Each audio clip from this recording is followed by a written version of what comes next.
நல்லா புரிஞ்சுக்கோங்க. இந்த 28 நாள் மட்டும் நீங்க கைலாச திருவண்ணாமலைக்கு வர முடியலைனாலும் வீட்டுல இருந்தபடியேவாவது இந்த ஒரு விஷயத்தை செய்யுங்க. உங்களுக்குள்ள என்ன ரியாக்ஷன் நடந்தாலும், உங்களை பத்தி நீங்க பாஸ்ட், உங்களை பத்தி நீங்க வச்சிருக்கிற கருத்துக்கள், வலிகள், வேதனைகள், துக்கங்கள், எதை நினைச்சா இம்மீடியட்டா ரியாக்ட் பண்றீங்களோ, கொந்தளிச்சு வெடிச்சு விடுறீங்களோ, அவை எல்லாவற்றையும் சாட்சியா பாருங்க.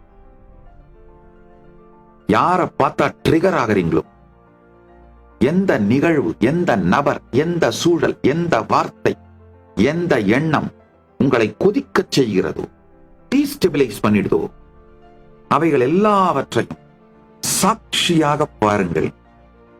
நீங்க எந்த துறையில் இருந்தாலும் மிகப்பெரிய வெற்றி அடைவீர்கள். அதற்கு நான் பொறுப்பு.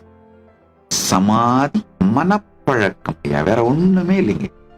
இதுல ஒண்ணு கம்ப சூத்திரமோ, இயலாததோ, சாத்தியமில்லாததோ, மூடி மறைக்க வேண்டியதோ, மிகப்பெரிய ரகசியமோ ஒண்ணுமே இல்லைங்க. சமாதி மனப்பழக்கம்.